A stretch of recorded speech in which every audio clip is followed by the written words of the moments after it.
Bonjour à tous, je m'appelle Melissa Naughton et je vais effectuer cette présentation au nom de Sonia Hock, chercheuse postdoctorale à Reach.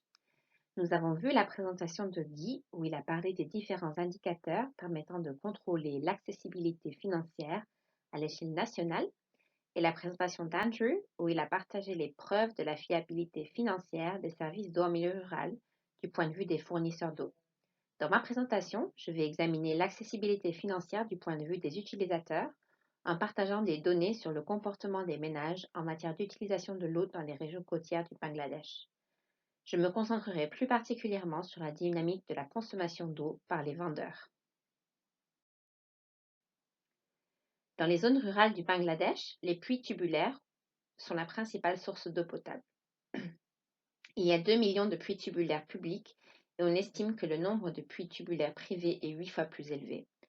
Un programme axé sur les infrastructures, qui a dominé les politiques du Bangladesh dans le secteur de l'eau pendant la période des objectifs du millénaire pour le développement, a permis au pays d'atteindre une couverture quasi universelle, avec environ 97% de la population rurale ayant accès à une source d'eau améliorée en 2015. Toutefois, ce chiffre tombe à 55% si l'on tient compte de la qualité de l'eau. Cela est particulièrement vrai pour les zones côtières où la salinité des eaux souterraines est beaucoup plus élevée que le seuil national de 1000 parties par million.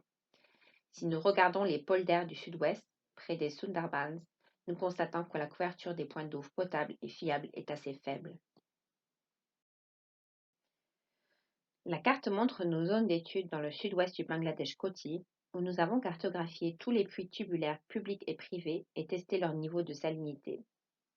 Cet ensemble de données, qui contient plus de 6000 puits tubulaires, montre qu'à mesure que nous nous rapprochons de la partie sud du pays, la salinité des eaux souterraines augmente et en même temps, les investissements publics dans les puits tubulaires diminuent.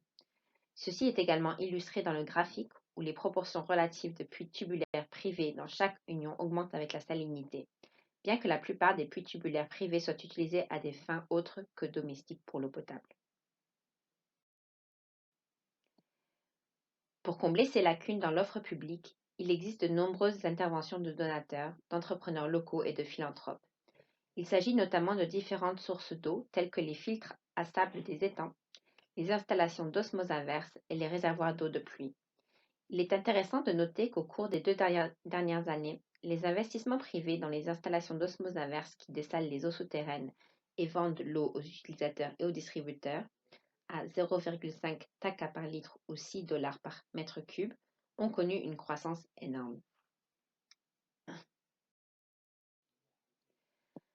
Les vendeurs-distributeurs, qui comprennent des engins à remorque et des tricycles motorisés comme nous le voyons sur ces photos, transportent l'eau des usines de dessalement, des puits tubulaires motorisés et d'autres sources vers les ménages dans des containers d'une capacité de 10 à 30 litres.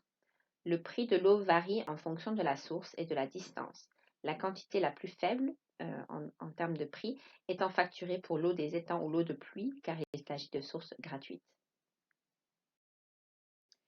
Nous avons interrogé plus de 3000 ménages sur les sites de notre étude, où nous avons demandé aux gens de nous indiquer toutes les sources d'eau potable qu'ils avaient utilisées au cours de l'année écoulée et de nous dire quelle était leur source principale. Nous avons constaté qu'environ 26% des ménages utilisent de l'eau de distribution à certaines périodes de l'année, qu'elle provienne des usines d'osmose inverse ou des vendeurs-distributeurs, et 12% indiquaient que l'eau de distribution était leur source principale. Il y a une certaine concentration spatiale en termes de consommation d'eau, comme le montrent les points violets sur la carte. Ces points violets sont également intercalés avec des points rouges qui indiquent l'utilisation d'eau de surface. Cela signifie que ceux qui ne peuvent pas se permettre d'utiliser de l'eau de distribution peuvent se tourner vers des eaux de surface de moins bonne qualité comme alternative. Pour mieux comprendre le comportement des ménages en matière d'utilisation de l'eau, nous avons mené une étude approfondie utilisant un journal de l'eau auprès de 120 ménages qui ont enregistré leurs sources d'eau, leurs coûts et leur quantité consommée chaque jour pendant une période de 1 an.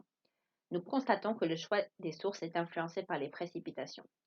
Au Bangladesh, de juin à août, c'est la saison de la mousson, lorsque la plupart des ménages se tournent vers les sources d'eau de pluie, ce qui entraîne une diminution des autres sources comme l'eau de distribution, les filtres à sable des étangs, etc. Cela se reflète également dans les dépenses des ménages pour l'eau, comme le montre le box-plot, où la dépense médiane culmine d'avril à juin et tombe ensuite après le début des pluies. Le nuage de points en haut à droite montre les dépenses annuelles en eau en pourcentage des dépenses totales de chaque ménage. Ici, chaque point rouge représente l'un des 120 ménages et nous pouvons voir que 20% d'entre eux n'ont aucune dépense, alors que beaucoup de ménages dépensent bien plus que 5% de leurs dépenses totales pour l'eau. L'accessibilité économique est devenue une préoccupation majeure au cours de cette pandémie et les revenus des personnes ont diminué. En raison des restrictions de mouvement, les gens ne peuvent pas aller chercher de l'eau à une source qui pourrait être assez éloignée de leur domicile. Ceci, en plus des défis habituels de la saison sèche, a conduit à une augmentation des demandes d'eau en vente. La plupart de ces transactions sont à crédit.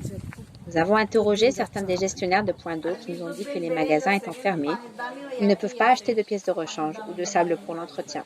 Cela a conduit à une nouvelle baisse de la qualité de l'eau pour les filtres des sables de bassin et les installations d'osmose inverse.